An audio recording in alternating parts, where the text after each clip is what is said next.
Hey everyone, we are from Group 8 Immunosenescence and today we'll be presenting about immune aging and senescence.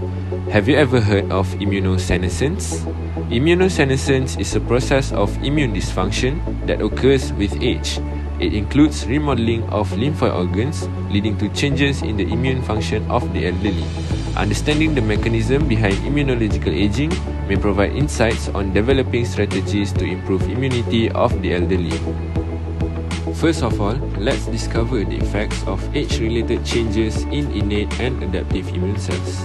Innate immune cells are a diverse group of cells that provide immediate defense against pathogens. They include macrophages, NK cells, neutrophils, dendritic cells, etc.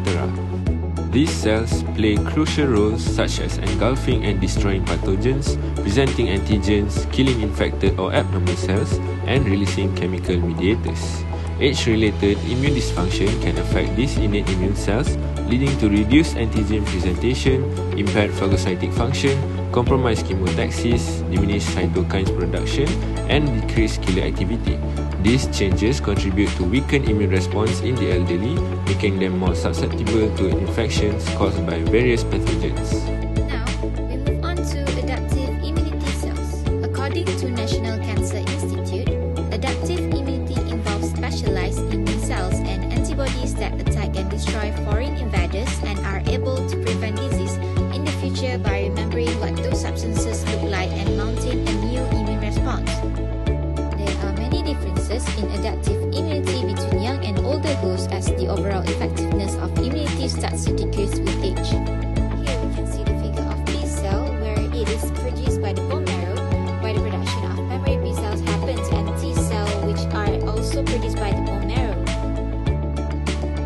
B cells and T cells function very well in young hosts.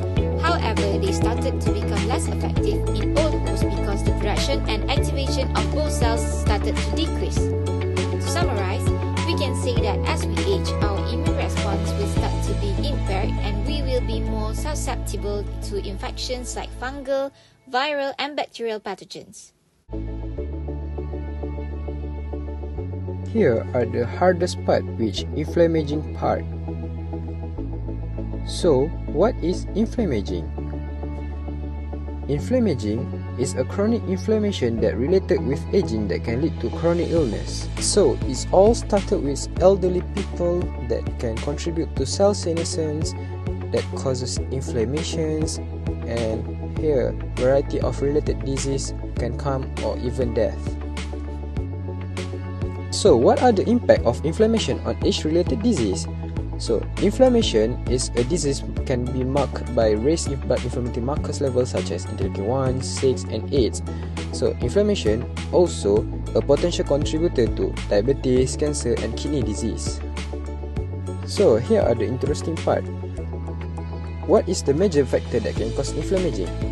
It is cell senescence.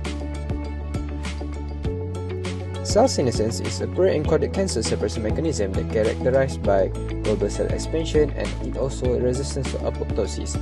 So there are many indicators that can detect this cell senescence, which is cyclin-dependent kinase inhibitor 2A and lysosome galactosidase activity. Cell senescence also can synthesize senescence-associated secretory phenotype SASP that can contribute to inflammation and also involved in synthesis of interleukins, growth factor, and also metalloproteinases. So what are the consequences of this chronic inflammation and senescent cell effects? So I divided this part into two parts, which is chronic inflammation and senescent cell effects. Firstly, inflammation causes the release of pro-inflammatory molecules by immune system and also decrease of CD8 T cells activity. Immune system remodeling also occurs, which increase the interleukin-10 production and also decrease the interferon gamma production. Secondly, for the senescent cell effects, it can promote cancer growth, proliferation, and invasion in vivo and in cell culture models.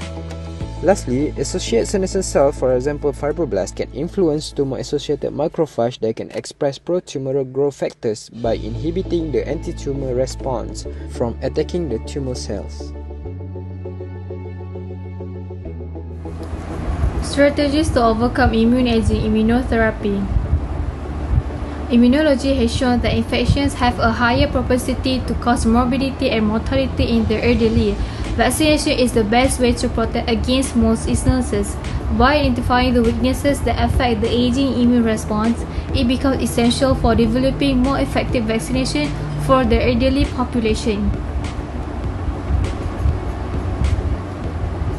Antigen-presenting cells are activated and move to the draining lymph nodes where they can activate CD4 T cells. They interact with cognate B cells to form germinal centers. Then the B cells become mature into class-switch and affinity mature plasma cells. All of this sequence generate an effective antibody response. Immune aging has an influence on each of these processes. Age-related cells have been shown to exhibit abnormalities in cytokine synthesis and presentation of antigens in humans. The second strategy to overcome immune aging is by lifestyle factors, diet and exercise. Did you know that nutrition and exercise can influence immune system's aging process? Nutrition and exercise play a crucial role for lifestyle. So here are the key points that can influence the immune system's aging process. The first point is balanced diet. Consuming of omega-3 pure fats can reduce inflammation by influencing leukocyte activity and promoting T cell proliferation. The omega-3 pure fats can be found in salmon and also walnuts. Engaging in regular physical activity has been associated with an anti-inflammatory effect on the body. Exercise can lower the concentration of inflammatory cytokines, which are signaling molecules involved in immune response. Exercise leads to the release of various substances from muscles, including interleukin-6, IL-6, as a hormone-like messenger with immune regulatory effects. The last one is immune regulation. These immune regulatory factors help maintain a balanced immune response by preventing excessive inflammation. Now, let's see what the future holds for us to overcome immune aging. First, there is stem cell technology, which many of you might have known. Stem cells have a great ability to generate new immune cells. This technology requires precise human manipulation to create new potent immune cells. This technology is still being researched and probably will be able to be used in the near future. Next, there is advances in nanomedicine, which stems from nanotech. Different from stem cells, instead of creating new type of cells, it helps existing immune cells to increase their therapeutic efficacy. It is like sending reinforcements of elite troops to increase the morale of the vanguards fighting in the front lines.